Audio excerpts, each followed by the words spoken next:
नमस्कार साथियों, मैं अनीता श्रीवास्तव आपका हार्दिक अभिनंदन करती हूँ।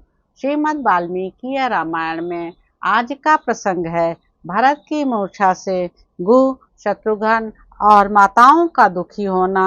होश में आने पर भरत का गु से श्री राम आदि के भोजन और शयन आदि के विषय में पूछना और गु का उन्हें सब बातें बताना।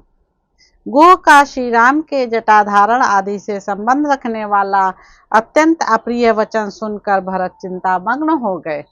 जिन श्री राम के विषय में उन्होंने अप्रिय बात सुनी थी, उन्हीं का वे चिंतन करने लगे।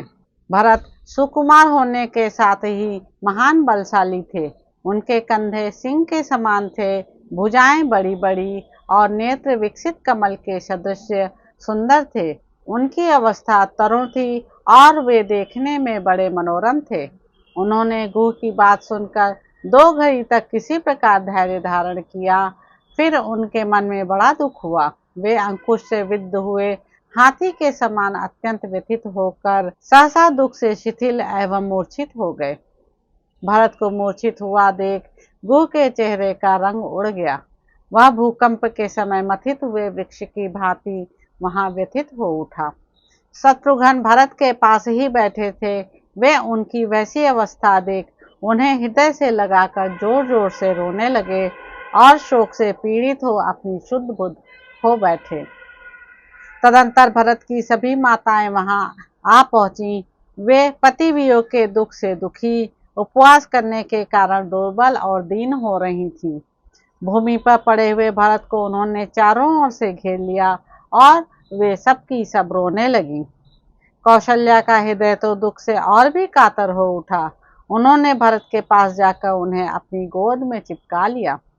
जैसे वत्सला गौ अपने बछड़े को गले से लगाकर चाटती है, उसी तरह शोक से व्याकुल हुई तपस्विनी कौशल्या ने भरत को गोद में लेकर रोते रोते पूछा, बेटा, तुम्हारे शरीर को कोई रोग तो कष्ट नहीं पहुंचा रहा है? अब इस राजवंश का जीवन तुम्हारे ही अधीन है। वत्स, मैं तुम्ही को देखकर जी रही हूँ। श्री राम लक्ष्मण के साथ वन में चले गए और महाराज दशरथ स्वर्गवासी हो गए। अब एकमात्र तुम ही हम लोगों के रक्षक हो। बेटा, सच बताओ, तुमने लक्ष्मण के संबंध में अथवा मुझ एक ही पुत्र वाली माँ के बेटे वन में सीता सहित गए हुए श्री राम के विषय में कोई अप्रिय बात तो नहीं सुनी है? 2 ही घड़ी में जब महायशस्वी भरत का चित्त स्वस्थ हुआ, तब उन्होंने रोते रोते ही कौशल्या को सांत्वना दी। फिर निषाद राज गु से इस प्रकार पूछा, गु, उस दिन रात में मेरे भाई श्री राम कहाँ ठहरे थे? सीता कहाँ थी और लक्ष्मण कहाँ रहे? उन्होंने क्या क्या भोजन करके कैसे बिछौने पर शयन किया? ये सब बातें मुझे बताओ। ये प्रश्न सुनकर निषाद राजगुरु बहुत प्रसन्न हुआ और उसने अपने प्रिय एवं हितकारी अतिथि श्री राम के आने पर उनके प्रति जैसा बर्ताव किया था, वह सब बताते हुए भरत से कहा, मैंने भांति भांति के अन्न, अनेक प्रकार के खाद्य पदार्थ और कई तरह के फल श्री रामचंद्र जी के पास भोजन के लिए प्रचुर मात्रा में पहुंचाए। सत्य पराक्रमी श्री राम ने मेरी दी हुई सब वस्तुएं स्वीकार तो की, किंतु क्षत्रिय धर्म का स्मरण करते हुए उनको ग्रहण नहीं किया, मुझे आदर पूर्वक लौटा दिया। फिर उन महात्मा ने हम सब लोगों को समझाते हुए कहा, सखे, हम जैसे क्षत्रियों को किसी से कुछ लेना नहीं चाहिए, अपितु सदा देना ही चाहिए। सीता सहित श्री राम ने उस रात में उपवास ही किया। लक्ष्मण जो जल ले आए थे, केवल उसी को उन महात्मा ने पिया। उनके पीने से बचा हुआ जल लक्ष्मण ने ग्रहण किया। उन तीनों ने मौन एवं एकाग्रचित होकर संध्योपासना की। तदंतर लक्ष्मण ने स्वयं कुश लाकर श्री रामचंद्र जी के लिए शीघ्र ही सुंदर बिछौना बिछाया। उस सुंदर बिस्तर पर जब सीता के साथ श्री राम विराजमान हुए, तब लक्ष्मण उन दोनों के चरण पखार कर वहां से दूर हट गए।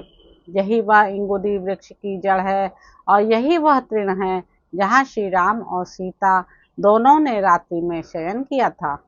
शत्रु संतापी लक्ष्मण अपनी पीठ पर बाणों से भरे हुए 2 तरकस बांधे, दोनों हाथों की अंगुलियों में दस्ताने पहने और महान धनुष चढ़ाए श्री राम के चारों ओर घूम कर केवल पहरा देते हुए रात भर खड़े रहे।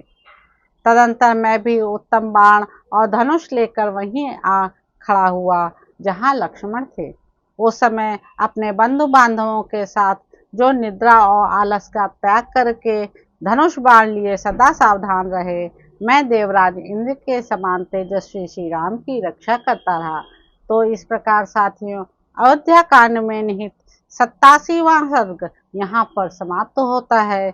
इसके अगले अंक में आप जानेंगे कि श्री राम की कुशशैया देखकर भरत का शोकपूर्ण उद्गार तथा स्वयं भी बलकर और जटा धारण करके वन में रहने का विचार प्रकट करना। आशा है आपको यह प्रसंग अच्छा लग रहा होगा। मेरे YouTube चैनल संवाद विद अनीता को फॉलो करें, शेयर करें, सब्सक्राइब करें। धन्यवाद साथियों।